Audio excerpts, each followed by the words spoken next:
Let's now bring in our industry voices. We have Mr. Satish Parakh, Managing Director, Ashoka Buildcon, joining us from Mumbai. Also joining us from our Mumbai studio, Dhaval Rajnikant Ajmera, Director, Ajmera Realty and Infra. Gentlemen, thank you so much for joining us. And still with us in the Delhi studio, Mr. Santosh Kumar, CEO Operations, JLL India.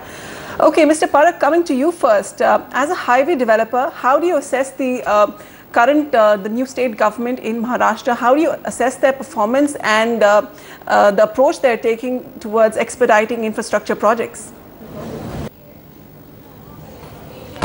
Yeah, the current government is very positive and very pushing on infrastructure. We have seen subsequent government, everybody is giving importance to ground infrastructure, and roads definitely is the lifeline for any city. The recent announcement of the coastal road definitely is a very positive signal, and it can be a real game changer for Mumbai.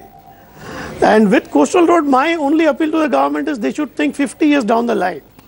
Along with coastal road, they should also plan metro. They should also plan expansion of these roads. It should not be, just do it for today, tomorrow. It should be at least sustainable for next 50 years. If something that in mind is done, definitely we can change the life of the people staying in the city. Definitely connecting Nariman Point to suburbs like Kandivali is going to be a great relief to entire Mumbaikars. Okay, Dhaval, coming to you now, how do you assess the state government's intentions towards connectivity infrastructure? Do you agree with their approach? Is there more that they can do? Yeah, definitely. What I feel is that connectivity is something which is the future for Mumbai. Today, if you see prime example today, if you take the freeway which has started, the Eastern Freeway which has started currently, and now Chembur to Viti has become such a boon to the market and to the infrastructure and real estate per se point of view. People are actually looking at options to buy in Chembur where they were earlier not thinking. So definitely infrastructure makes a lot of difference. It gives a complete skyline change to the a person's view of thinking, and it will definitely give a lot of impact to every Mumbaikar, because for them today half of their time and their energy and their efficiency is wasted in traveling, because anyone traveling from, say, let's say from Kandivali to Nariman Point, it takes them easily 1.5 to 2 hours, even at the best of their times. So if you have this coastal road coming up, you have this connectivities coming up, and you can reach in next half an hour time, you can see their efficiency moving up, you can see the complete change in infrastructure coming up. So definitely infrastructure is the biggest boon for not only any business perspective, but complete person's infrastructure, or you can say efficiency. Everything changes because of infrastructure. So I feel is the most positive and the booster for a Mumbaikar. How do you see, what's your outlook for Navi Mumbai with respect to the international airport? Finally, some work has begun on wrapping up the land acquisition issues. Navi Mumbai grew rapidly on the back of speculation for this project.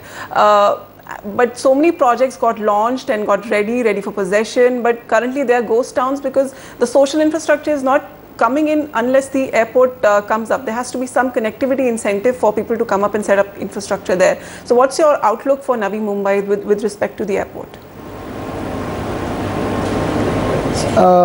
I feel the new Bombay airport with the Trans Harbour link coming up is going to definitely, because with the city of Mumbai requires, there's a mass transportation required. Definitely Navi Mumbai airport will be a big booster, and with the Trans Harbour link coming up, it will definitely connect two cities and make it one. Today, even though Navi Mumbai is a separate city, but with this Trans Harbour link, it will all become as one part of Mumbai, and it will definitely give a major booster to the city. And as you rightly said, the transportation will improve a complete connectivity all over Mumbai, and there will be a huge change. So although it may look that the new Bombay airport is coming up quite far from the actual city of Mumbai today, or where the current airport existing airport is, but if with this all connectivity coming up, you have huge trans-link highways, you have very good roads, there will not be a problem, because world over, anywhere you see, you go to Bangkok, you go to London, you go to any other cities, the airports are situated at almost at the far end of the city, and it's not inside the city. We are actually one of the lucky ones, or you can say the spoilt ones today, to have airport within the city. But I don't see this as an issue, but definitely just being the airport over there and no connectivity will be a major failure. So Trans Harbour Link is definitely required, which will make the city as one, and there will be a major boost connectivity for the entire city completely, maybe for the airport, maybe for the train, metro, complete all together. If they are linked well, I don't see city has any issues. Okay, so Dhaval is betting big on the Mumbai Trans Harbour Link. Mr. Parak, how do you assess the Trans Harbour Link project? What is it going to? How is it going to transform the urban landscape of Mumbai and MMR? You know, it's going to connect South Mumbai to Navi Mumbai. What is it going to do to the region? Yeah, Navi Mumbai I look at it as a futuristic city, and with international kind of airport coming at Navi Mumbai, definitely the complete life of people in MMR is going to change, and it will be a great boost to the people, you know, who are daily moving towards Mumbai. So it will be a different city altogether, Navi Mumbai with an international airport. And if you see all the development around Navi Mumbai airport, it's all going to be futuristic. So it will be a definitely great boost for Mumbaikars as well as for the country. Okay, Dhaval, if you could list out which are the key projects that you want the state government to quickly expedite and prioritize? The two projects definitely for the city of Mumbai, I would definitely say Coastal Road is one of the most key and important things to happen, because as the lifeline and the Eastern Freeway has changed the eastern belt of Mumbai, definitely this Coastal Road will change the western line of Mumbai, which is more congested, more traffic oriented, which will definitely give a major impact and the boost to the entire market, not only in terms of real estate but in all infrastructure, in terms of connectivity, in terms of the a person's lifestyle. So definitely number one will be the Coastal Road. Number two would be the metro, and I would also say metro and the airport both put together. I mean, I would want to add on one more thing, is the metro to add on with along with the airport.